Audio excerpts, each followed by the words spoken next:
몇 개월 전에 아주 부드러운 목소리로 우리 광 목사님이 전화를 하셔서 저희 교회가 소그룹 속회를 잘 하는 교회로 소문이 제법 났는데 속회에 대한 고민들을 함께 나누는 그런 말씀을 좀 나눴으면 좋겠습니다. 그래서 이렇게 초청을 하셔서 그래서 오겠다고 덥석 대답을 하고 나서 제가 이렇게 보니까 너무 먼 거예요, 대전에서. 그래서 12시 예배를 마치자마자 밥도 못 먹고 달려왔는데도 겨우 올 만큼 4시간이나 걸리더라고요. 대전이 교통이 좋은 곳이거든요. 웬만하면 4시간 안 걸립니다. 저희 부목사님이 철원으로 목회를 가셨는데 거기도 4시간까지 안 걸려요. 근데 이 먼 데까지 오게 되었어요. 그래서 차를 타고 오면서 하나님, 이렇게 먼 데까지 내가 왜 이렇게 오게 되었는지 모르겠어요. 그냥 노하지 못하는 성품 때문에 거절하지 못해서 그런 것 같은데 그것만이 아니잖아요. 하나님께서 이곳으로 저를 보내신 이유가 있을 거 아니에요. 뭐 이렇게 이제 기도하면서 오는데 한 기억을 하나님께서 저에게 떠오르게 하셨습니다. 제가 있는 대전은요, 대학이 참 많습니다. 그중에 기독교 계통의 대학들이 꽤 많습니다. 선교사님들이 세웠거나 또는 크리스천들이 세운 학교들이 꽤 많이 있습니다. 그래서 그 학교들마다 채플 시간이 있어요. 그러니까 학생들은 종교와 상관없이 그 학교에 입학했던 것 때문에 일주일에 한 번은 거의 강제적으로 예배를 드리게 되고요. 제가 대전에서 목회하다 보니까 그 채플의 설교를 인도하러 종종 가게 되었습니다. 근데 어느 날 더 이상 가지 말아야 되겠다 생각이 들었어요. 왜냐하면 채플에 가서 대학생들에게 말씀을 전하는데 제 얼굴을 보는 분은 거의 없어요. 여러분은 그래도 저를 이렇게 쫙 쳐다보시잖아요. 저도 저희 교회에서 설교할 때 보면 저희 교인들이 여러분처럼 그냥 은혜를 갈망하는 모습으로 저를 열심히 봐요. 그래서 저희 교회에서 제가 설교하는 걸 참 좋아해요. 충청도여서 그런지 아멘을 집에 가서 한다든가 조크를 하면 그 다음날 웃는다거나 그게 좀 있어서 그렇지, 근데 이 대학에 가면 아무도 저를 쳐다보지 않아요. 다 고개를 숙이고 휴대폰을 해요. 그러니까 제 말씀을 들으려고 하는 분들에게 복음을 전하는데도 시간이 부족한데 듣지 않으려고 하는 이 아이들을 위해서 굳이 내가 올 필요가 뭐가 있을까? 그런 생각이 들어서 이제는 안 가야 되겠다. 그래서 몇 번 연락이 올 때마다 이런저런 핑계로 가지 않았습니다. 그리고는 저희 교회 장로님들하고 이런저런 이야기를 할 때 제가 이 이야기를 했어요. 요즘 그래서 대학교를 안 가려고 해요. 그랬더니 저희 장로님 중에 평생을 대학에서 학생들을 가르치다가 곧 은퇴한 지 얼마 되지 않은 장로님이 제 얘기를 듣고는 이렇게 말씀하시는 거예요. 그런데 목사님, 제가 대학에서 학생들을 가르쳐 보니까요, 애들은 안 듣는 것 같아도 다 듣더라고요. 어른들은 잘 듣는 것 같아도 나중에 보면 하나도 안 듣는데요, 애들은 안 듣는 것 같아도 그렇게 안 듣는 것 같아도 인생에 중요할 때는 기억해 내더라는 거예요. 근데 그 순간에 그 장로님의 그 고백이 저에게는 꼭 하나님이 저를 책망하는 것처럼 들렸어요. 그래도 그들에게 복음을 전할 기회를 줬는데 어떻게 그렇게 가볍게 여기니? 그래서 그 다음부터는 다시 가기 시작했어요. 요청하면 기쁜 마음으로 가요. 대신 그전하고 다른 것은 기대를 좀 낮췄어요. 하나님, 오늘 가면 이 채플에 몇백 명이 있을 텐데요, 그 아이들 전부 다가 제 말씀을 듣길 원하지 않습니다. 그 중에 한 명만이라도 그 말씀을 듣고 인생의 터닝 포인트가 된다면, 전환점이 된다면 정말 감사하겠습니다. 그러고 가고요, 설교하다가 저하고 눈이 마주친 걔만 보고 설교합니다. 그 생각이 났어요. 저는 이제 수요일까지 저녁에 4번에 걸쳐서 여러분과 함께 말씀을 나눌 텐데, 누구일지는 모르지만 여러분 가운데 한 분이라도 혹시 이 집회의 말씀을 갖고 인생의 기쁨이 되었다면, 인생의 전환점이 됐다면 하나님께서 이 집회를 열었던 그 목적이 이루어졌다고 믿습니다. 그리고 여러분들이 그 한 사람이 되었으면 좋겠습니다. 목사님께서 어떤 주제로 말씀을 전하실래요? 라고 저가 여쭤볼 때 제가 집회 요청을 받고, 그리고는 이렇게 이 교회를 위해서 묵상을 하고, 그러다가 제목으로 다시 기초를 세울 때입니다 라고, back to basic, 기초로 다시 돌아갈 때입니다 라고 주제를 정했습니다. 이 주제를 정한 이유가 있습니다.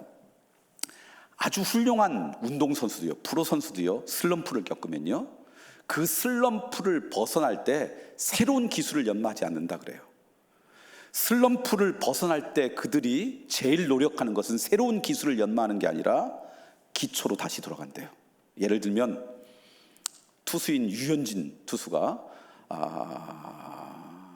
컨트롤을 잃어버렸어요. 예를 들면 공의 속도가 나지 않았어요. 그러면 새로운 기술은 나중이고요, 다시 기본으로 돌아가서 기본을 점검한대요. 어떤 운동도 마찬가지예요. 그런데 그게 운동선수들만 그런 것이 아니라 우리의 믿음도 마찬가지인 것 같아요. 우리의 신앙도 마찬가지고요, 무엇보다도 신앙의 공동체인 교회도 마찬가지예요. 슬럼프가 있거나 어려움이 있거나 어떤 아픔 가운데 있을 때 그것을 회복하기 위해서 정말 중요한 것은 기초예요. 그 기본이 다시 잘 다져지면요, 슬럼프를 벗어날 수가 있습니다. 건물이 아무리 아름다워도요, 겉으로 보이는 그 건물의 겉모습보다 더 중요한 것은 이 건물의 기초입니다. 기초가 튼튼하면요, 조금 흔들려도요, 흔들리지 무너지지는 않습니다. 근데 기초가 약하면요, 조그만의 충격에도 건물은 무너지게 돼 있어요. 우리의 인생도 비슷하지 않습니까?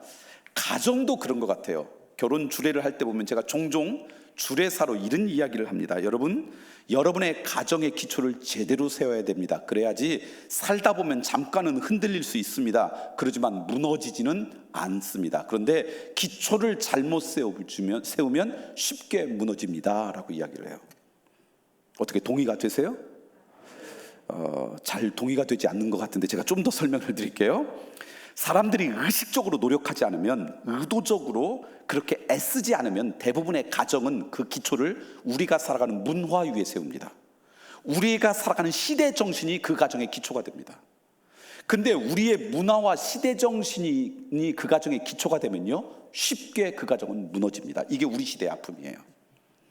왜냐하면 우리가 살아가는 문화, 우리의 시대 정신이 우리의 가정의 기초가 나도 모르는 사이에 되는데, 우리가 살아가는 문화, 시대 정신을 표현하는 가장 적절한 단어가 있다면 그 단어는 포스트 모더니즘이라는 단어예요. 후기 현대사회라고 번역할 수 있죠.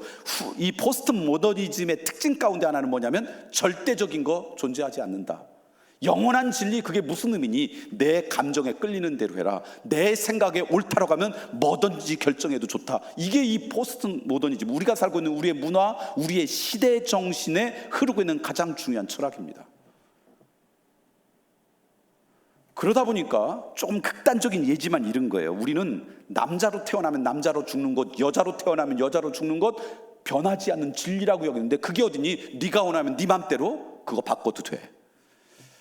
결혼이라고 하는 것은 남자와 여자가 하는 것이라고 우리는 믿고 그게 불변의 진리라고 여겼는데, 우리 시대는 그게 어디니? 내가 원하면 같은 동성끼리 결혼해도 괜찮아. 이게 우리 시대에 흐르는 거예요. 우리 시대의 그 흐름 가운데 하나가 뭐냐면, 영원한 게 어디 있니? 절대적인 게 뭐가 중요하니? 내가 지금 기쁘다면 뭐든지 결정해도 돼.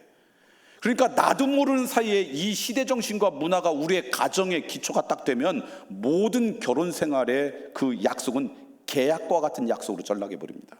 계약이라는 게 뭐예요? 지금은 제일 좋아서 약속을 하지만 더 좋은 조건이 있으면 언제든지 깨거나 바꿀 수 있는 거 아닙니까? 우리들의 감정이나 생각이 영원합니까? 여러분에게 한번 질문해 볼게요. 여러분, 결혼하신 분들만 대답해 보세요. 결혼하는 그 순간에는 여러분의 가슴속에 어떠한 남자분, 어떠한 여자분이 가장 중요한 분이었어요. 그분 이외에는 아무 생각이 안 났을 거예요. 그런데 살다 보니까 가끔씩 여러분의 가슴에 들어오는 여자분, 남자분이 있든가요, 없든가요? 왜 시인도 부인도 안 하십니까? 여러분, 살다 보면요, 어느 날 그 가슴에, 그 생각 가운데 들어올 수 있어요.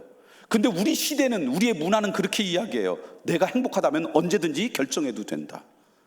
근데 성경에 이야기하면 결혼은요, 계약과 같은 약속이 아니에요. 하나님과의 언약이에요. 두 사람이 사랑해서 마음을 합해서 하나님과 나와 맺은 약속이에요. 그래서 사람의 의사와 상관없이 사람이 그것을 나눌 수 없습니다. 이게 성경의 가르침이에요. 이 언약의 믿음의 고백이 그 가정의 기초가 되면요, 살다 보면 조금은 흔들릴 수 있어요. 그러나 무너지지 않아요. 그래서 기초가 중요한 거예요. 우리의 믿음 생활도 기초가 튼튼하면요, 두 가지가 있어요. 하나는 신앙이 재미있고요, 그 신앙생활의 열매도 맛볼 수가 있어요. 저는 오늘부터 나흘 동안 우리의 신앙의 기초를 다시 한번 점검해보는 그런 말씀을 좀 나누려고 해요. 그래서 여러분들이 혹시 무너진 재단이 있었다면 여러분의 인생 가운데 다시 수축되는 은혜가 여러분 가운데 있기를 간절히 소망합니다. 기초를 다시 다지기 위해서 물어봐야 될 중요한 질문 하나를 여러분에게 드리면서 오늘 말씀을 시작하고 싶어요. 교회가 해야 될 가장 중요한 게 무엇일까요? 교회가 해야 될 가장 중요한 게 뭡니까? 질문인데요. 그럼 대답이 있으셔야 되잖아요. 사랑, 또 좀 크게 복음을 전하는 것, 또 예배, 다음 세대를 교육하는 것, 지역을 구제하고 아름답게 섬기는 것, 뭐 여러 가지 이야기할 수 있어요. 자, 다시 한번 여러분 질문할게요. 가장 중요한 것은 몇 개입니까? 가장 중요하다는 건 몇 개예요? 하나예요. 자, 그러면 이 여러 가지 가운데 교회가 해야 될 가장 중요한 게 뭘까요? 이게 사실은 굉장히 중요한 질문입니다. 왜냐하면요, 내가 신앙생활하고 믿음 생활을 할 때, 우리가 신앙생활로 믿음 생활할 때 그것이 나한테 감사와 기쁨이 돼야 돼요. 왜냐하면요, 여러분, 내가 신앙생활을 한다 안 한다는 것은 우리의 자발적인 선택입니까? 의무입니까? 자발적인 선택이잖아요. 교회를 나오지 않는다고 해서 갑자기 뭐 감옥에 가나 세금을 내거나 그러는 거 아니잖아요. 수없이 많은 교회 가운데 여러분이 큰빛 교회를 다니는 것은 여러분 자발적인 선택이에요? 아니면 의무예요? 자발적인 선택이에요. 그런데 우리가 무엇이든 간에 내가 자발적으로 선택하면 그 자발적인 선택이 나에게 기쁨이어야 돼요. 감사해야 돼요. 근데 그 선택이 나한테 기쁨과 감사가 사라지면 그 선택을 바꾸면 돼요. 근데 왜 오늘 우리가 자발적으로 우리 교회를 섬기기로 결정하고 나왔는데 어느 순간 우리에게 기쁨과 감사가 사라질까? 여러 이유가 있지만 그 중에 중요한 이유 가운데 하나가 교회가 해야 될 가장 중요한 것이 무엇이냐라는 생각이 다르면 그 안에 갈등이 시작돼요. 제가 이민교회를 좀 목회했던 적이 있습니다. 그런데 이민교회를 가보면요, 그곳에 두 부류의 크리스천이 있습니다. 한 부류는 한국에서부터 신앙생활 하다가 이민 와가지고 신앙생활 하던 분이 있고요, 한 부류는 한국에서는 신앙생활을 안 하다가 이민 와가지고부터 신앙생활을 시작한 사람이 있어요. 요즘은 모르지만 보통 그전에는요, 외국에 이민 가면 가까운 중국이나 일본을 제외한 다른 나라로 이민 가면 이민자들의 적어도 70% 80%는 교회 다녔어요. 거기 가야지 한국 사람들 만나고 거기 가야 김치도 먹고 이런저런 정보를 얻기 때문에 대부분 교회를 다녔습니다. 오늘 저녁도 보니까 여자분들이 좀 더 많은데 혹시 여러분 남편들이 교회 안 다녀서 고민인 분 이민 가세요.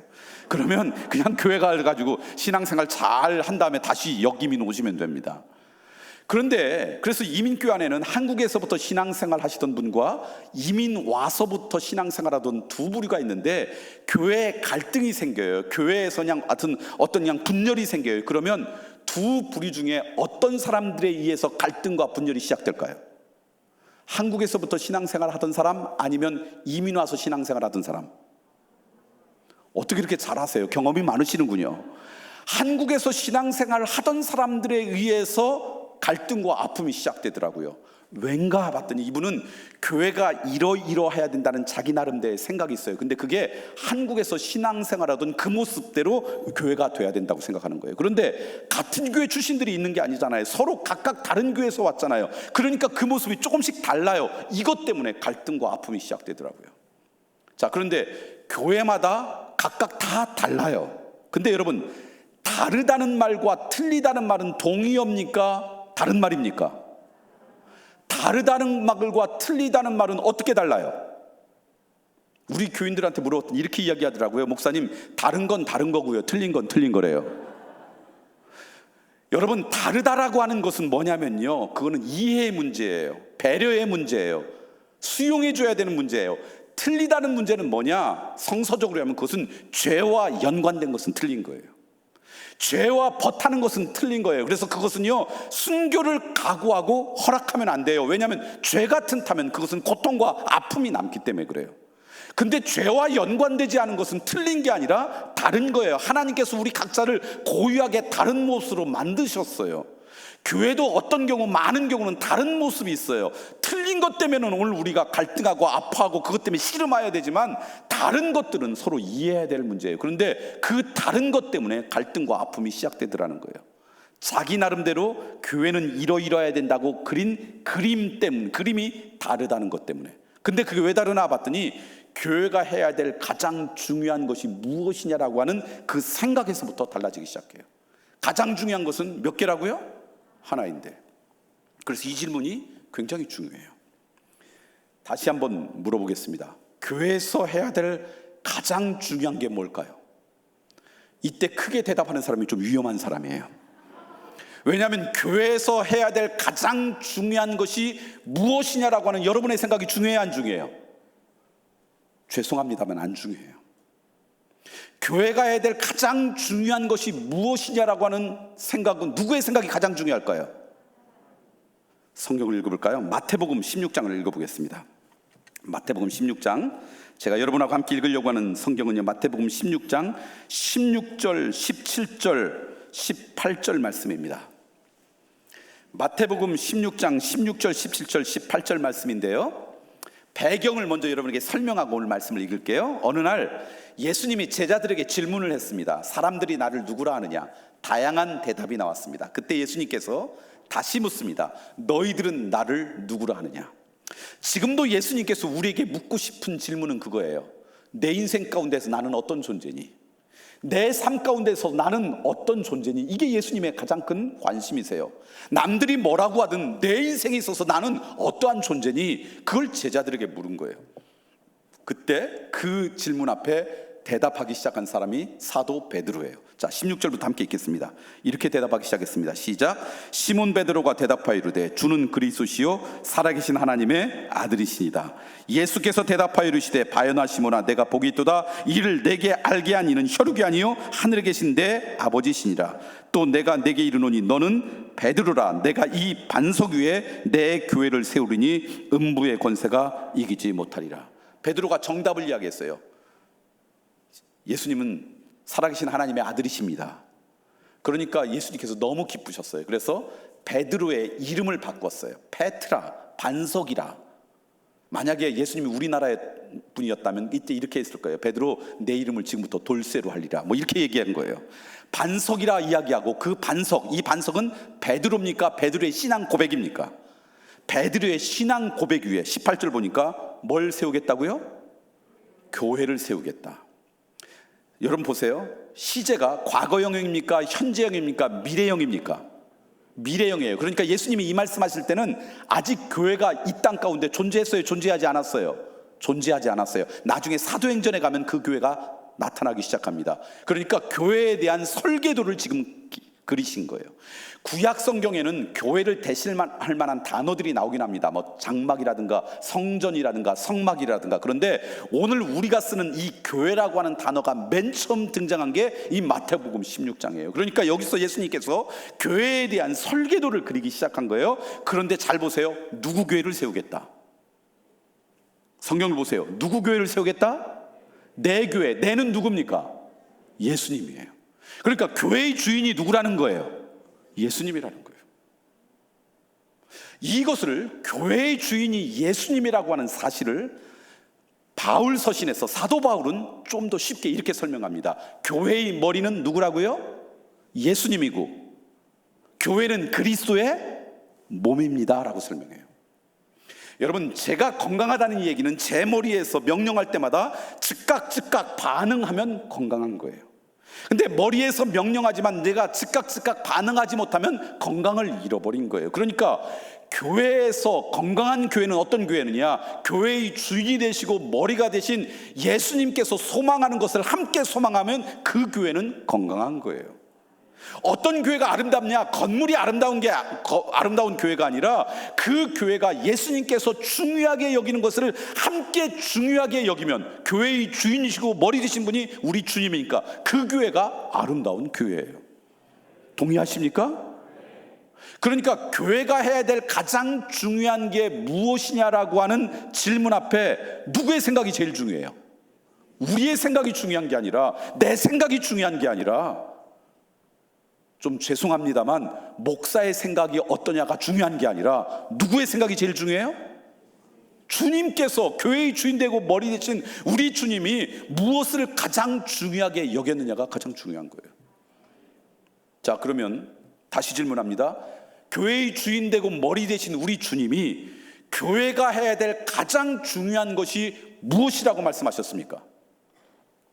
이때 여러분의 상식으로 이야기하면 또 문제가 돼요.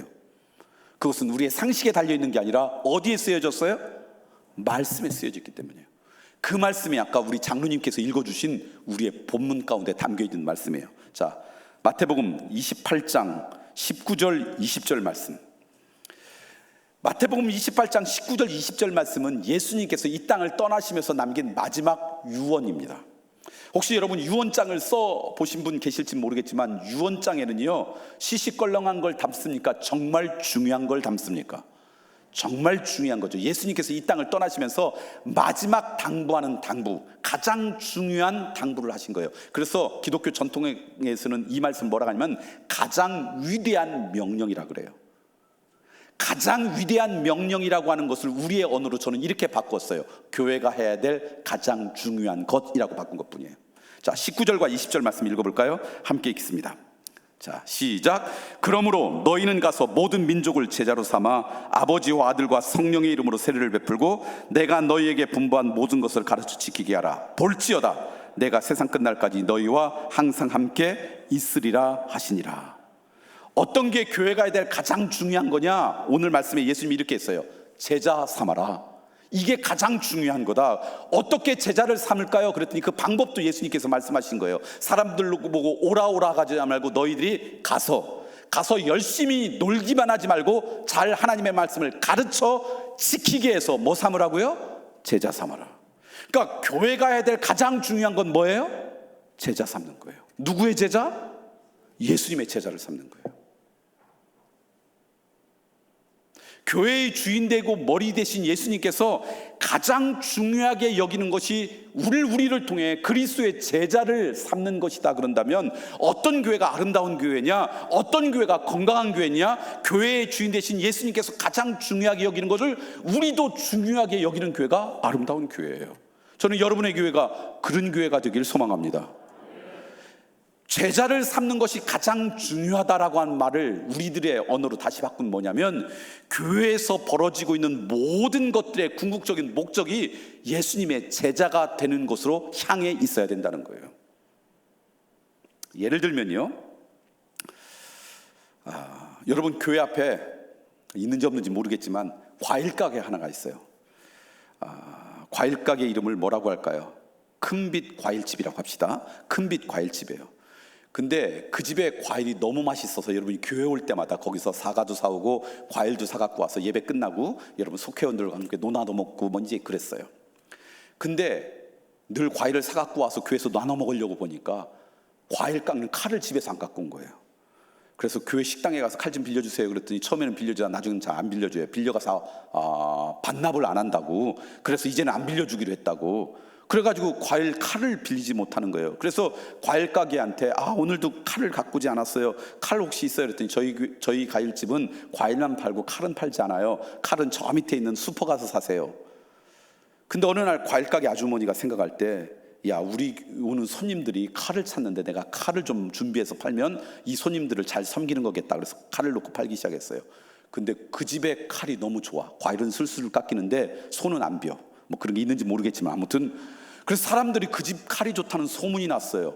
그리고 과일 가게 아주머니가 생각하니까 사과 한 박스 파는 거하고 조그만 칼 하나 파는 거하고 똑같은 이득이 남아요. 근데 사과는 움직이기도 힘들어. 그래서 점점 칼을 많이 갖다 놓기 시작했어요. 각종 다양한 칼을 팔기 시작하고 점점 과일은 줄어들기 시작했어요. 그래서 나중에는 과일은 그냥 옆에 데코레이션 하는 것처럼 있고 주로 그 집은 칼 사러 사람들이 왔어요. 그러면 그 집의 이름을 큰빛 과일집에서 뭘로 바꿔야 돼요? 큰빛 칼집으로. 무슨 얘기냐면요, 교회의 주인 되고 머리 되신 우리 예수님께서 교회가 해야 될 가장 중요한 게 제자 삼으라 그랬는데 제자는 만들어지지 않고 우리끼리 열심히 교제하는 것만 열심히 해. 제자는 관심이 없어. 우리끼리 그냥 교제하고 오늘 우리끼리 좋은 것만 좋고 이것만 관심 갖다면 큰빛 교회라고 하는 간판을 바꿔야 돼요. 큰빛 라이온스 클럽이나 큰빛 동문회로 바꿔야 될 거예요. 무슨 얘기인지 아시겠어요? 가장 중요한 것을 할 때 두 번째, 세 번째, 네 번째 중요한 것도 의미가 있죠. 가장 중요한 것을 하지 않고 두 번째, 세 번째, 네 번째 걸 하면요, 이것은 별로 의미가 없는 거예요. 교회가 정말 아름다우려면요, 가장 중요한 제자를 만든 일에 기여될 때 그것이 의미가 있지, 거기에 기여되지 않으면 그것은 별로 존재 가치가 없다라는 거예요. 제가 이민교회를 섬길 때 저희 아이들이 유치원 다니고 또 초등학교 저학년 때였을 것 같아요. 휴일이 되면 그 비슷한 아이들을 가지고 있는 부모들이, 가족들이 함께 영화를 종종 보러 갔습니다. 디즈니랜드에서 옛날에 아이들이 좋아하는 영화를 많이 만들었거든요. 무슨 포카혼타스라든가 무슨 뭐 라이온 킹이라든가 뭐 이런 거 나올 때였어요. 어느 날 휴일날 한 20, 30가정쯤 간 것 같아요. 영화관에서 아이들과 함께 열심히 이 영화를 봤어요. 그리고는 끝난 다음에 어떻게 교인들이 모여서 영화 보고 헤어지겠어요? 피자집에 가서 피자도 맛있게 먹고 아이들하고, 그리고 헤어져서 집에 왔어요.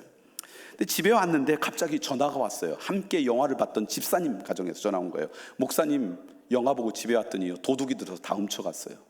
그러면서 너무 당황하게, 그래서 제 아내하고 함께 그 집에 갔어요. 저희 집에서 한 7분쯤 걸렸는데 열심히 운전을 해서 그 집에 딱 도착해 봤더니요, 경찰 아저씨들이 이미 와 있고, 그 여자 집사님은 막 우느라고 정신이 없고 남자 집사람은 침울하게 있으면서 목사님 다 훔쳐갔어요 막 그러더라고요. 근데 제가 보니까 TV도 있고 웬만한 게 다 있는데 다 훔쳐갔다는 거 보니까 진짜 중요한 것은 작은가 보다, 이렇게 생각을 하고 이렇게 이제 쭉 돌아다니는데 경찰 아저씨가 그러는 거예요. 이곳에 왔던 도둑의 공범이 너희들 영화관에서 너희들을 잘 주시하고 있었을 거라는 거예요. 뭘 근거로 그렇게 이야기합니까? 그랬더니요, 2층이 이 안방이었는데 안방에 이렇게 놨던 걸 훔쳐간 거예요. 그런데 놀랍게도요, 이불을 다시 잘 개놓고 갔어요. 주인은 아는 거예요. 막 엉망으로 해놓고 가야 되는데 그렇게 뒤진 다음에 그것을 그래도 제법 정돈을 하고 간 거예요, 도둑이. 그리고 보니까 주방에 와 보니까요, 라면을 끓여 먹은 흔적이 있어요. 그런데 설거지까지 해놓고 갔어요. 그러니까 아마 이제 막 훔친 다음에 가려고 했는데 그 공범이 전화했던 것 같아요. 야, 얘들 피자 먹으러 갔어. 아직 시간이 충분해. 그러니까 갑자기 이 도둑이 배가 고팠는지 찬장을 뒤져서 라면이 있으니까 라면을 끓여 먹고는요, 그걸 설거지까지 해놓고 간 거예요. 자, 그러면요, 이렇게 예의 바른 도둑이니까 도둑님이라고 부릅니까? 여전히 도둑 니은오 미음입니까? 무슨 얘기인지 아시겠어요? 가장 중요한 것을 어기면요, 다른 것 잘해도 의미가 별로 없는 거예요. 두 번째, 세 번째, 네 번째가 의미 있으려면 가장 중요한 것을 할 때 의미가 있는 거예요. 그러니까 교회의 모든 사역이 의미가 있으려면 교회의 주인 되고 머리 되신 우리 주님이 가장 중요한 게 제자 삼으라는 것이었다 그러면 그 제자를 삼는데 기여될 때 그것이 의미가 있는 거예요. 동의하십니까? 저는 여러분의 교회가 그런 교회가 되기를 소망합니다. 지금 생존해 계신지 모르겠지만 우리 시대에 가장 위대한 천체 물리학자라 그러면 스티븐 호킹 박사를 이야기합니다. 루게릭병인가에 걸려가지고 신체가 부자유스럽습니다. 그래서 늘 전동 휠체어를 타고 다니시고요. 그리고 그분들 이야기해보는 거 보니까 그냥 말하는 말도 잘 못 알아들어서 이상한 기계를 여기다 대고 이야기하면 말을 이렇게 알아듣고 그러는 분이죠. 근데 그분이 쓴 천체 물리학에 대한 책들은요, 일반인들에게도 다 읽힐 만큼 베스트셀러입니다. 여러분, 그 어려운 천체 물리학을 일반인들이 이해할 수 있도록 쉽게 쓴다는 이야기는 실력이 있다는 거예요, 없다는 거예요? 실력이 있을수록 사실은 쉽게 설명할 수 있는 거잖아요. 그래서 예수님의 가르침이 정말 쉬웠던 이유는 예수님이 정말 실력이 있으신 분이셨다는 거죠. 그렇게 우리 시대의 최고의 천체 물리학자라고, 누구보다 이 머리가 뛰어난 사람이라고 하는 사람인데, 얼마 전에 제가 신문을 보다가 이런 기사를 읽었어요. 이분이 영국 분인데요, 처음 결혼했던 분하고 이혼을 했던 것 같아요. 그리고 자기를 돌보던 간호사하고 다시 재혼을 했는데 이 스티븐 호킹 박사의 가족이 다시 결혼한 그분을 고소했어요, 경찰에. 뭘로 고소했는가 봤더니 육체적인 학대를 가했다고. 어느 날 이렇게 목욕을 하려고 보니까 스티븐 호킹 박사의 몸에 매 맞은 자국 같은 게 있고, 그래서 이거 분명히 이 부인으로부터 육체적인 학대를 당했을 것이다, 그래서 고소했다라는 이런 기사를 제가 봤어요. 어떻게 결론이 났는지 알 수 없어요. 근데 제가 그 기사를 읽는 순간 제 마음에 안타까움이 있었어요. 머리는 우리 시대에 가장 똑똑한 분인지 모르겠지만 그 머리의 명령에 몸이 제대로 움직이지 못하는 질병에 걸리니까 이렇게 안타까운 상황 가운데 거하는구나 라고 하는 안타까움이 있었어요. 그런데 혹시 오늘 우리 교회를 바라보고 하나님께서 루게릭병에 걸린 것처럼 안타까워하시지는 않을까? 우리 교회의 머리가 누구라 그랬어요? 예수님이에요. 그래서 예수님께서 중요한 것이라고 수도 없이 말씀하시는데 오늘 우리는 근육이 굳어가지고 그거대로 움직이지 못하고 있다면 정말 안타까운 교회일 거예요. 저는 여러분 큰빛교회가 그런 교회가 되지 않길 소망합니다. 주님께서 소중하게 여기면 여러분도 소중하게 여기고요, 우리 주님께서 가장 중요하다고 여기는 걸 여러분들도 가장 중요하게 여기는 정말 그런 멋진 교회 되길 소망합니다. 그게 되기 위해서 먼저 물어봐야 될 게 있어요. 뭐냐면 누가 예수 그리스도의 제자인가 라는 질문이에요. 그리스도의 제자를 만드는 것, 이게 교회가 가야 될 가장 중요한 것이라 그랬는데, 그러면 어떤 사람을 그리스도의 제자라고 하는가, 그걸 알아야지 내가 먼저 그런 제자가 되고 나를 통해서 그런 제자를 만들어낼 거 아니에요? 어떤 사람을 그리스도의 제자라고 이야기하는가? 적어도 그리스도의 제자라는 말을 쓰려면 다음에 세 가지 조건에 맞아야 돼요. 첫 번째 조건은 뭐냐면, 제자는 어떤 사람이냐? 선생님으로부터 배우는 사람을 제자라고 이야기해요. 배우지 않은 사람을 제자라고 이야기할 수가 없을 거예요. 누군가가 가서 우리 곽 목사님의 제자입니다 라고 말하는데 곽 목사님을 만나본 적도 없고 곽 목사님의 설교를 들어본 적도 없는데 제자라고 한다면 그 사람은 제자가 아니라 거짓말장일 거예요. 제자라는 말을 쓰려면 선생님으로부터 배움을 받는 사람을 제자라고 불러요. 자, 그러면 우리가 예수 그리스도의 제자가 되려면 예수님으로부터 배움을 받을 마음이 있고 배움을 받는 사람이 될 때 우리는 제자라고 불러요. 무슨 얘기냐?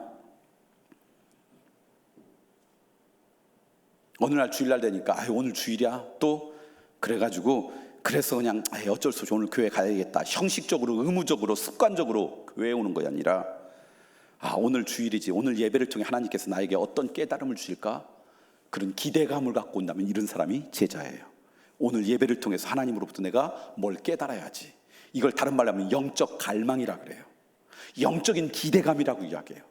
영적인 호기심이라고 표현해도 좋겠어요. 예수님께서 어떻게, 지금 우리 가정 가운데 어떻게 하면 우리 가정이 행복할까 그러다가 우리 주님은 우리 가정이 어떻게 하면 행복할까라고 말씀하셨지, 그게 궁금해서 성경을 읽고 또 묵상을 하고, 그게 궁금해서 영적인 독서를 하고, 그게 궁금해서 영적인 지도자에게 그 조언을 구한다면 이런 사람을 우리는 뭐라고 불러요? 제자라고 불러요. 어떻게 하는 게 우리 시대에 내가 그리스도인으로서 제대로 살아가는 거지, 이것이 궁금해서 하나님 앞에 무릎 꿇고 기도하고 그분의 뜻에 알고 싶어서 애쓴다면 이런 사람을 우리는 제자라고 불러요. 적어도 예수님으로부터 내 그 진리를 깨달아야 되겠다 라고 여기고 그렇게 살아가는 사람이. 여러분에게 묻겠습니다. 여러분 예수님의 제자이십니까? 여러분 그런 영적인 갈망을 갖고 살아가시길 소망합니다. 그냥 습관적으로 신앙생활하는 게 아니라 이런 깨달음이 주님으로부터 있었으면 좋겠어요. 이거 어떻게 하는 게 내가 올바로 살아가는 것이죠? 그것이 궁금해서 하나님과 교제하고 하나님 앞에 무릎 꿇고 그분과 사귀려고 애쓰는 인생, 이런 사람임을 우리는 제자라고 부르고요, 저는 금빛교회 안에 그런 사람이 있길 소망합니다.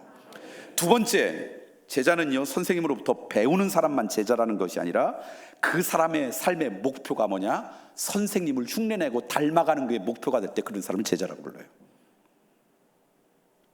예를 들면 어떤 분이 피아노를 배우는 거예요. 선생님으로부터 피아노를 배워요. 어떻게 곡을 해석하는지 그분이 해석하는 대로 따라서 치고요, 그분이 건반을 터치하는 방식대로 열심히 흉내내서 피아노를 쳐요. 그럼 이런 사람이 제자예요. 실력은 선생님보다 훨씬 뛰어나지 않죠. 선생님하고 비교하면 말도 안 되게 못 치죠. 그런데 그 선생님이 가르치는 대로 흉내내려고 열심히 그 목표가 그분을 닮아가려고 애를 쓸 때 이런 사람을 우리는 뭐라고 하냐면 제자라고 불러요. 저희 교회 12시 주일날 12시 예배에 성가 주의하시는 분이 여자분이세요. 여자 권사님이신데 이분은 주의를 전공하신 분이 아니라 오페라 가수세요. 그래서 주말마다 오페라 공연을 자주 하시는 그런 분이세요.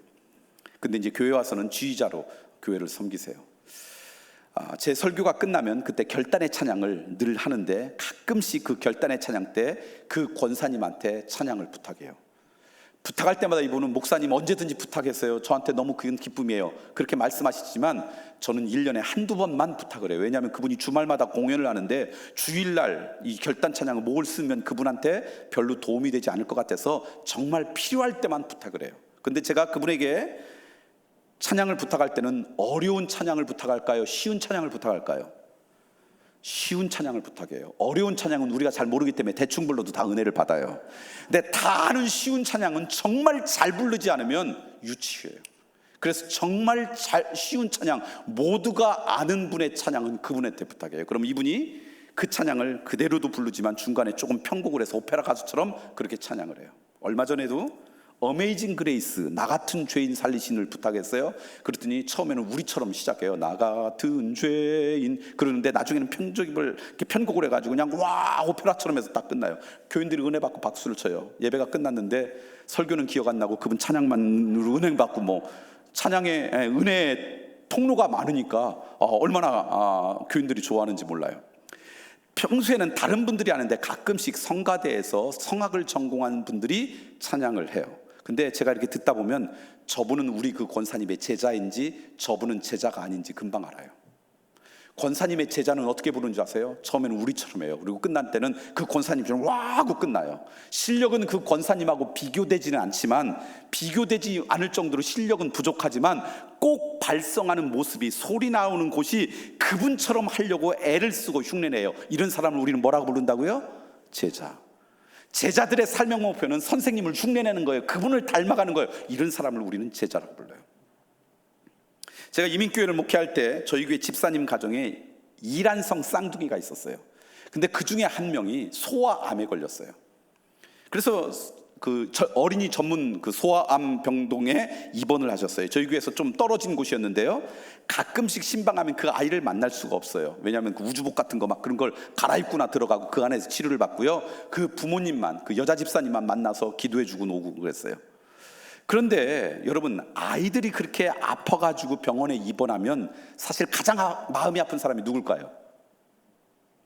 아이보다 엄마일 거예요. 어떤 분은 아빠도 아프다고 그래 생각하는데 아빠가 가슴이 아픈 거하고 엄마가 가슴이 아픈 건 조금 다른 것 같아요. 저도 아이가 둘이 있는데 큰애가 여자아이예요. 근데 저희 이 첫째 아이가 6개월 때 갑자기 병원에 입원했어요.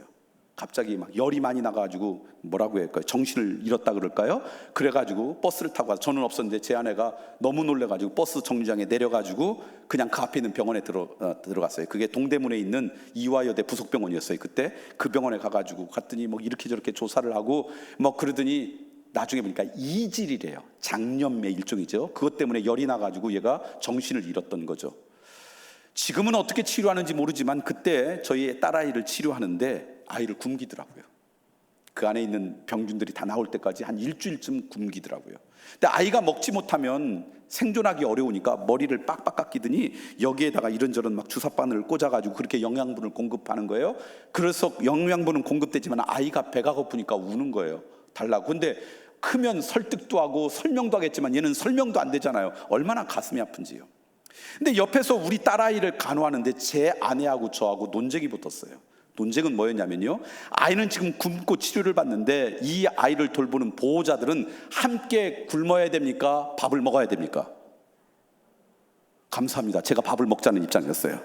밥을 먹고 힘을 내가지고 얘를 잘 돌봐야죠. 그래서 우리 보호자들은 옆에서 서로 교대하면서 밥을 먹고 아이를 잘 돌보자. 그게 제 입장인데 제 아내는 그러는 거예요. 당신 말이 맞대요, 머리로는. 근데 애가 배고파서 저렇게 우는데 내가 어떻게 먹냐는 거예요.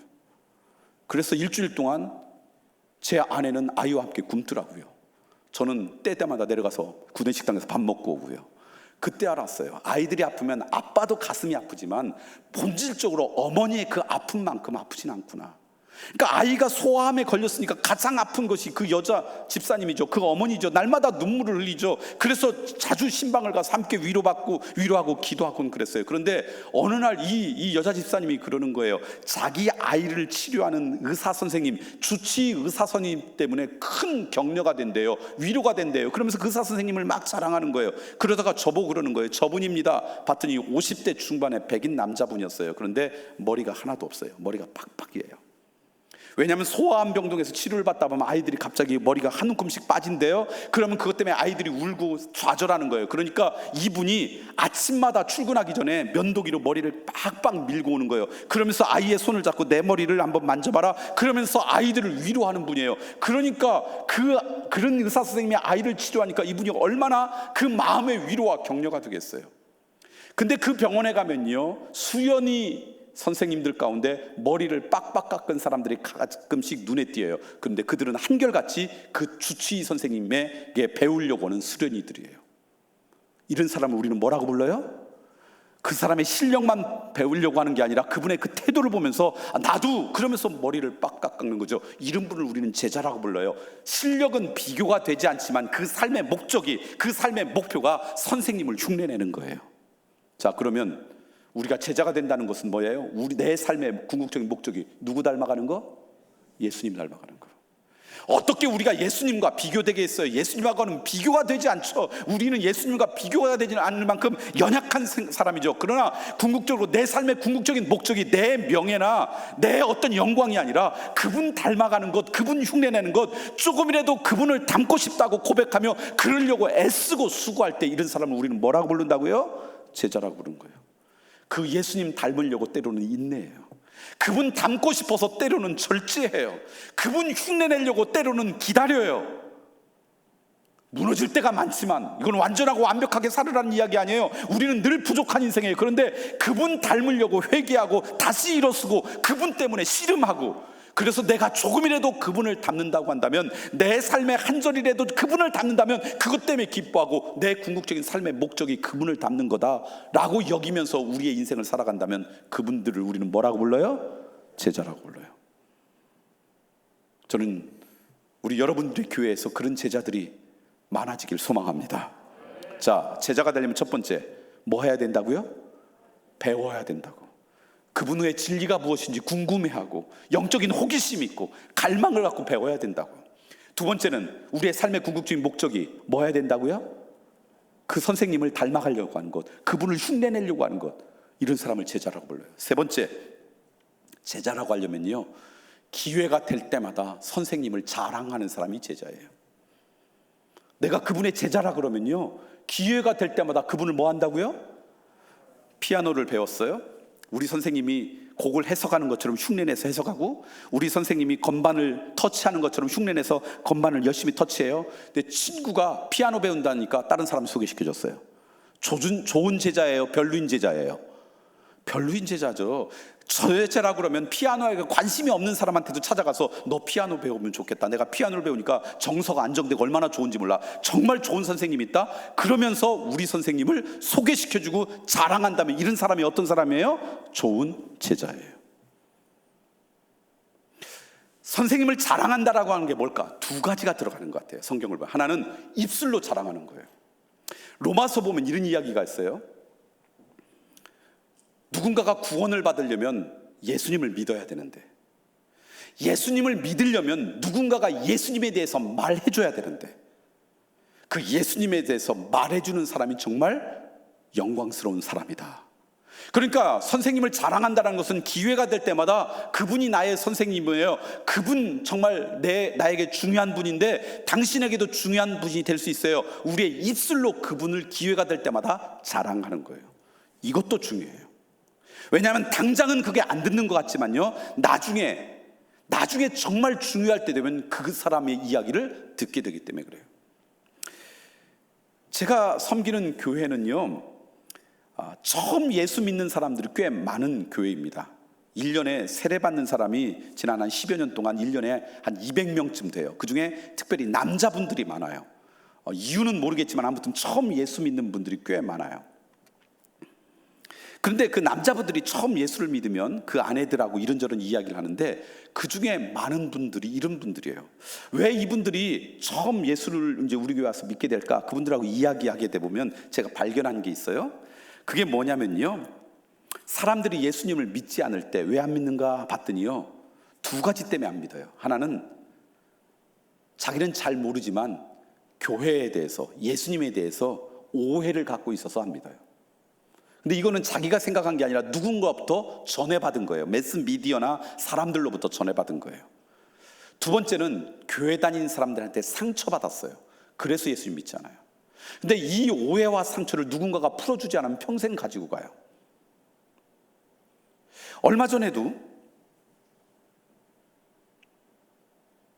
저희 대전 근처에 논산훈련소가 있거든요.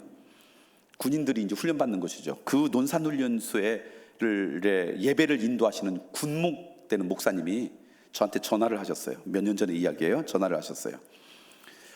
목사님, 저희 수련이 끝날 때마다 이 사람들 진중 세례라 그러죠. 몇천 명씩 세례하는데 목사님이 교회에서 그 세례식을 좀 주관해 주셨으면 좋겠어요.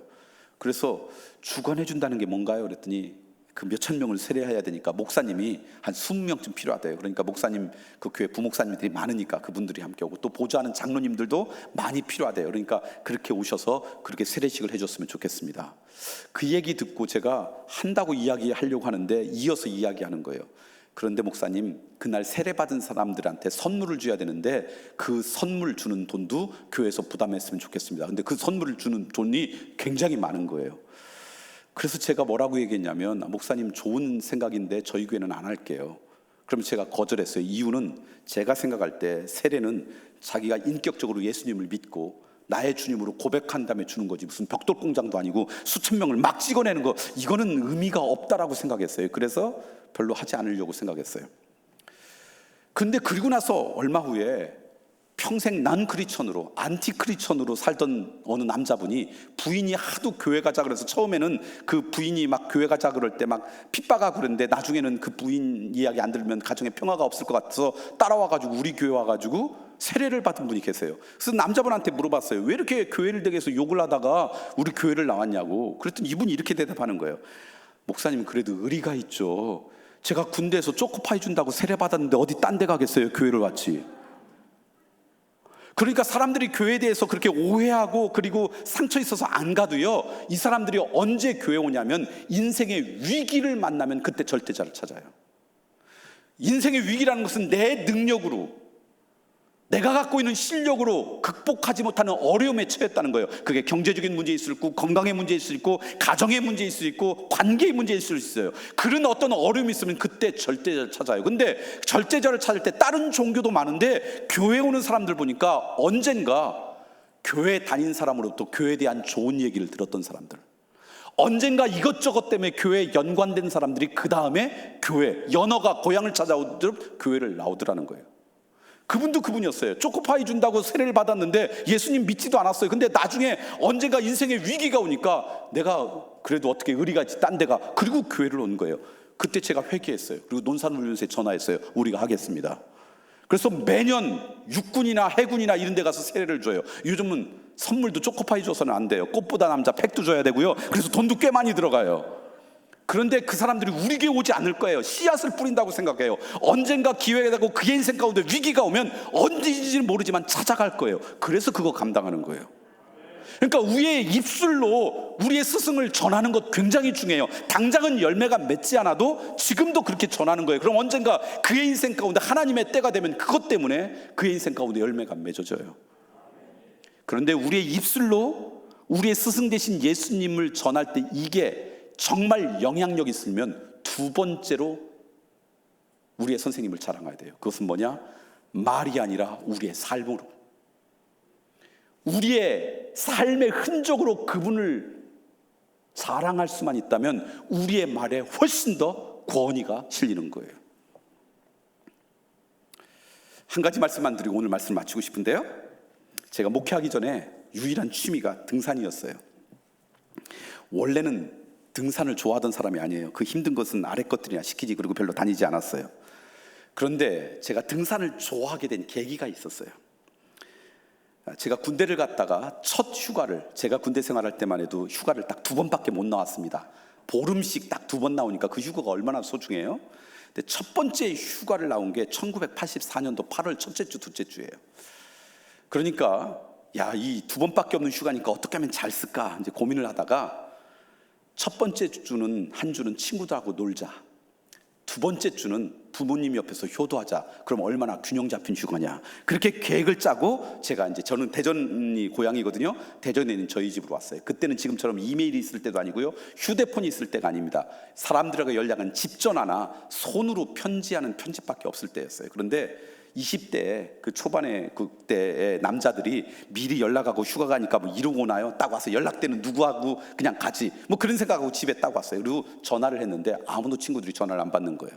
여러분, 8월 첫째 주면 휴가의 피크 아닙니까? 그러니까 다들 뭐 다른 걸로 갔지, 뭐 군대 가서 언제 휴가도 나오지 못할 애를 기다리는 애가 어디 있어요. 아무도 연락이 안 되는 거예요. 그런데 한 친구에게 연락됐어요. 재수없게 그 친구가 내 전화를 받은 거죠. 이 친구는 충남대학교 법대를 다니던 제 고등학교 동창인데, 고시 공부한다고 갔다가 2주에 한 번씩 집에 와가지고 빨래도 놓고 반찬도 갖고 또 들어가는데, 빨래 놀려고 집에 왔다 재수없게 제 전화를 받은 거예요. 그리고는 설득이 됐어요. 설득이 됐다면 본인도 놀고 싶었겠죠. 그래서 둘이 우리 놀러 가자. 어딜 갈까? 20대 젊은이들이 갖고 있는 생각이라고 생각하면 됩니다. 이렇게 얘기했어요. 너도 가보지 않고 나도 가보지 않은 데로 가자. 그게 어딘지. 그러니까 빨리 준비를 해가지고 대전역 앞에서 만나자.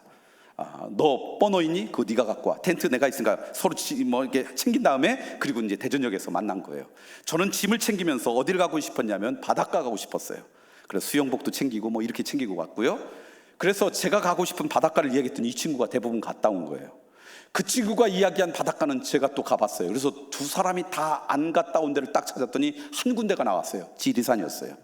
그럼 지리산으로 가자. 그리고 이제 그 자리에서 지리산은 어떻게 가나 봤더니 구례까지 완행열차를 타고 가고, 그때 그리고는 가가지고 노고단을 통해서 이렇게 올라간다. 그래가지고는 가끔이 올라간 거예요. 노고단 올라가면서 얼마나 힘든지, 누가 여기 오자겠냐고 둘이 투덜투덜거리면서, 그러면서 이제 올라갔어요. 이제 올라가 보니까 거기 간 이유가 있더라고요. 가봤더니 저는 그 전에 몰랐는데 1920년도 30년대 우리나라였던 선교사님들이 우리 풍토병에 걸려가지고 죽어가고 그러니까 풍토병 걸린 사람들 요양하려고 하는 요양촌을 그 노고단에 지었더라고요. 그래서 1920년대 30년대 지어진 그 수양관의 흔적들이 남아져 있더라고요. 그래서 야, 이런 데가 있었어? 그러면서 이렇게 둘러보면서 은혜를 받고 이곳에 온 이유가 있지. 그리고는 텐트를 치고 야영장에서 잠을 자는데 밤새도록 폭우가 쏟아졌어요.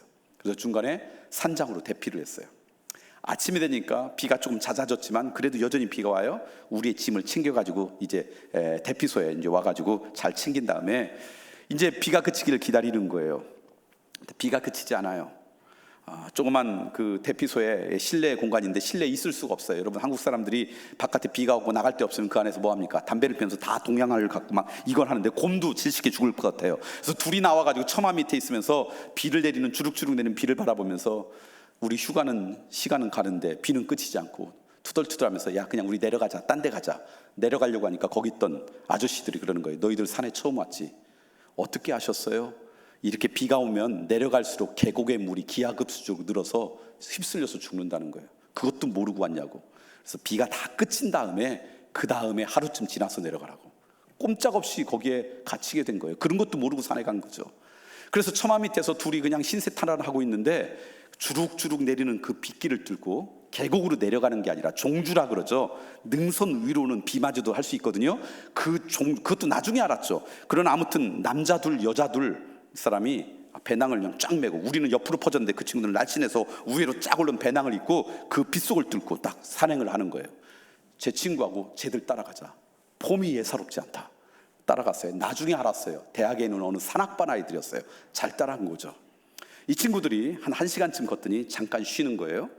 그러더니 배낭 우회를 열더니 긴 자켓을 꺼내서 입는 거예요. 왜냐하면 1700m가 넘는 높은 지역에는 여름에 땀이 나고 그러니까 이렇게 짧게 입지만 쉴 때 혹시 체온이 떨어질까 봐 보온하기 위해서 그래서 긴 자켓을 입는 거예요. 우리도 배낭을 열었어요. 수영복밖에 없는 거예요. 그러더니 수통을 꺼내더니 물을 한 모금씩 마시는 거예요.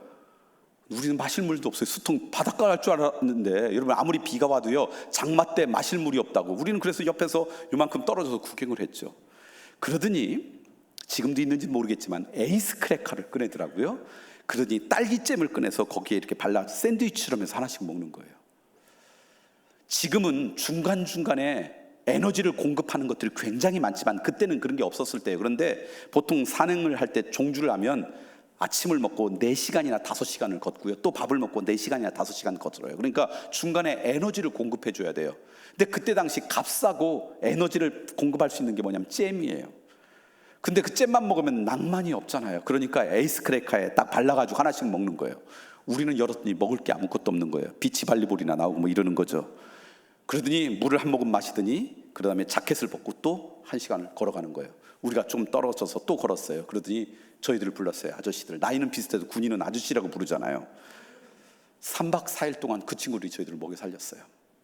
저는 책을 보고 등산을 배운 게 아니라 그 친구들을 보고 어떻게 길을 찾는지, 어떻게 조그마한 공간에서 텐트를 치는지, 물을 구하기 위해서 어떻게 내려갔다 오는지, 어떤 준비물을 하는지 옆에 그 친구들 하는 걸 보고 그대로 흉내내면서 배우게 되었어요.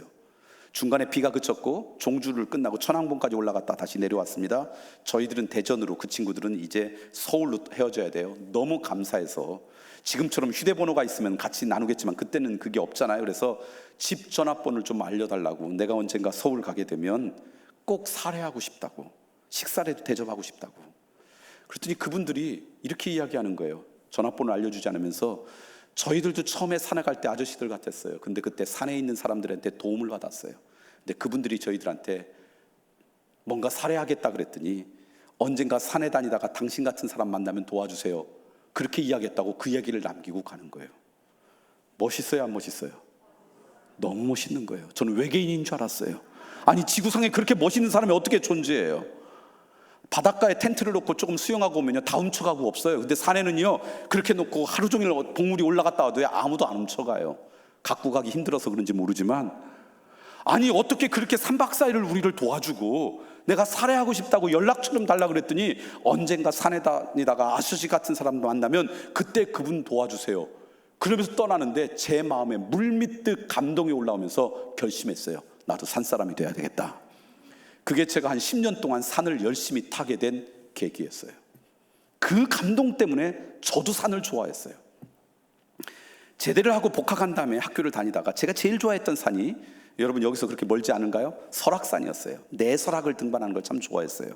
제가 제일 좋아했던 코스는 내설악이죠. 용대리라는 곳에 내려서 굽이굽이 물길을 따라서 한 2시간쯤 들어가면 만해 한용운 선생님이 님의 침묵이라는 시를 썼던 조그만 사찰이 나와요. 백담사라는 사찰이에요. 어느 대통령이 거기 갔다 오신 다음에 도루를 놓으면서 다 망치긴 했지만, 그걸 갖고 그래서 수렴동과 쌍폭을 거쳐서 소청, 중청, 대청을 거쳤다가 설악동으로 내려오는 것은 서울에서 2박 3일이면 돼요. 산에서 이틀만 자면 되는 정말 아름다운 코스예요. 수십 번 그 코스를 갔어요. 어느 날 제 친구하고 그 코스를 이제 가을에 이제 가게 됐어요. 백담산을 향해서 쭉 걸어가는데 옛날 우리 같은 애들을 만난 거예요. 우리는 배낭이 날씬하고 위로 쭉 올라갔어요. 그 친구들은 배낭이 옆으로 퍼졌어요. 그리고 우리보다 더 했죠. 지금은 안 그렇지. 지금은 20대 여성들의 로망이 뭐 유럽 배낭여행 그러지만 1980년대 중반에는요, 내설악 등반 뭐 이럴 때였어요. 그래서 여성 잡지에 보면 거기 갔다 온 뭐 그 기록들이 있고 막 그럴 때여서 그런지 어떤 자매는 뾰족구도 신으면서 누가 여기 오자 그랬어 막 그러고요, 양산을 두고 뭐 이러던 친구였어요. 저희들이 옆에 가니까 그 친구들이 우리를 따라 붙기 시작했어요. 우리는 1시간쯤 걸어갔고요, 잠깐 쉬군요, 우리의 배낭을 딱 연 다음에 긴 자켓을 꺼내서 딱 입었어요. 그리고 수통을 꺼내서 물을 한 모금 딱 마시고요, 그 다음에 에이스 크래커를 꺼냈어요. 그 다음에 뭘 꺼냈을까요? 딸기잼. 어떻게 그렇게 하세요 여러분? 투시의 능력이 있습니까? 딸기잼을 해서 2박 3일 동안 그 친구들 우리가 먹여 살렸어요. 설악동에 와서 우리는 이제 서울로 가면서 헤어지게 됐는데, 그 친구들이 그러는 거예요. 형님 연락처 좀 주세요. 서울에 가서 꼭 살해하고 싶어요. 제가 뭐라고 했을까요? 그분들의 이름도 성도 저는 알지 못해요. 그러나 분명한 사실은 그들은 산에 대해서는 좋은 인상을 가졌을 거라는 거예요. 제가 그 경험으로 산을 사랑했던 것처럼 그렇게 우리는 이렇게 선생님을 자랑해야 돼요. 우리의 언어로도 자랑해야지만 우리의 삶으로도 누군가의 마음에 감동을 줘야 돼요. 누군가의 마음 가운데 움직임을 줘야 돼요. 그런 삶을 살아갈 때 우리는 제자라고 이야기할 수 있어요. 누군가에게 우리의 말을 귀 기울일 수 있는 사람. 저는 그런 삶으로 우리 모두가 살아가길 간절히 소망합니다. 이제 오늘 말씀을 정리하고 싶습니다. 교회가 해야 될 가장 중요한 게 뭘까? 교회가 해야 될 가장 중요한 것이 무엇일까라고 하는 내 생각을 내려놓는 것부터 시작하셔야 돼요. 왜냐하면 교회가 해야 될 가장 중요한 것이 무엇일까라고 하는 내 생각이 중요하다고 중요하지 않다고요? 죄송합니다만 별로 중요하지 않아요. 교회가 해야 될 가장 중요한 것이 무엇이냐라고 하는 것은 교회의 주인 되시고 교회의 머리가 되신 예수님의 생각이 가장 중요해요. 근데 그 주님이 교회가 해야 될 가장 중요한 게 뭐라고요? 제자 삼는 거래요. 저는 큰빛교회를 통해서 날마다 예수님의 제자들이 나오는 그런 아름다운 교회가 되었으면 좋겠어요. 누가 예수님의 제자라고요? 그분한테 배우고 싶은 영적인 갈망이 있는 사람들이, 부족하고 무너지고 허약한 인생이지만 그분 닮으려고 애를 쓰는 사람들이, 그리고 무엇보다도 기회가 될 때마다 내 고백으로, 내 삶으로 그분 드러내려고 애쓰는 사람들이 제자고요. 저는 여러분들로부터 그 제자의 발걸음이 내딛어지길 간절히 소망합니다. 교회의 머리 대신 그분의 소망이 조금이라도 이루어진다면 그 교회가 멋진 교회고요, 그 교회가 아름다운 교회예요. 저는 큰빛교회가 우리 시대의 가장 아름다운 교회, 가장 복된 교회, 가장 멋진 교회로 회복되길 간절히 소망합니다. 기도하겠습니다. 오늘 말씀을 기억하면서 이 시간 결단의 기도를 드렸으면 좋겠어요. 그렇습니다. 교회가 해야 될 가장 중요한 것은 그리스도의 제자를 삼는 것인데, 제가 먼저 예수 그리스도의 제자가 되길 소망합니다. 그분이 내 삶의 진리입니다라고 고백하며 그분이 뭐라고 말씀하셨는지, 어떤 깨달음이 그분의 가르침 가운데 담겨져 있는지 알고 싶은 영적인 갈망을 저희들에게 허락하여 주시옵고, 부족하고 연약한 인생이지만 그분을 닮아가려는 게 내 삶의 궁극적인 방향과 목적이 되게 하여 주시오며, 우리의 고백으로, 우리의 삶으로 그분의 흔적을 남기는 인생 되게 해 주시옵소서. 그래서 내가 먼저 그리스도의 제자의 흔적을 남기는 인생 되게 해 주시사, 우리의 믿음의 공동체가, 우리 교회가 머리 되시고 주인 되신 예수님의 마음에 드는 그분의 소원을 이루어드리는 복된 교회 되게 해 주옵소서. 그런 교회가 되길 소망합니다. 그러한 고백이 우리의 입술 가운데 있길 소망합니다. 이제 우리의 입술을 열어서 그러한 고백을 하나님 앞에 드리며 함께 기도하기를 원합니다. 함께 결단하기를 원합니다. 함께 기도하겠습니다. 그렇습니다. 하나님, 이 시간 기초를 다시 다질 때인데, back to basic, 가장 중요한 기초를 다시 다질 때인데, 우리가 다져야 될 기초 가운데 하나가 교회가 해야 될 가장 중요한 것이 무엇이냐라고 하는 이 고백으로부터 시작함을 오늘 말씀을 통해 우리가 깨닫게 하시니 감사합니다. 교회가 해야 될 가장 중요한 것이 무엇이냐면 내 생각 먼저 내려놓게 하여 주옵소서. 내가 갖고 있는 내 경험 먼저 내려놓게 하여 주옵소서. 교회의 주인 되고 머리 대신 그분의 생각을 소중히 여기는 인생 되게 해 주시옵소서. 우리 교회에서 일어나는 그 모든 것이 그리스도의 제자를 삼는 데 기여되는 그런 아름다운 교회가 되길 소망합니다. 주여 하나님, 함께하여 주시옵소서. 어떤 사람이 제자인지도 오늘 말씀을 나누었습니다. 내가 먼저 그런 제자가 되길 원합니다. 예수님의 말씀을 배우려고 하는 영적인 갈망, 영적인 기대감과 호기심이 우리 가운데 있게 하여 주시옵소서. 무엇보다도 내 삶의 궁극적인 목적이 그분을 닮아가는 것이라고, 그분을 닮기 위해서 애쓰고 수고하는 인생 되게 하여 주시오며, 무엇보다도 내 고백으로, 내 삶으로 그분을 자랑하는 인생, 그분을 하나님 앞에 드러내는 그런 하나님의 자녀들 될 수 있도록 주여 돌보아 주시옵소서. 주여 하나님 함께 해주시옵소서.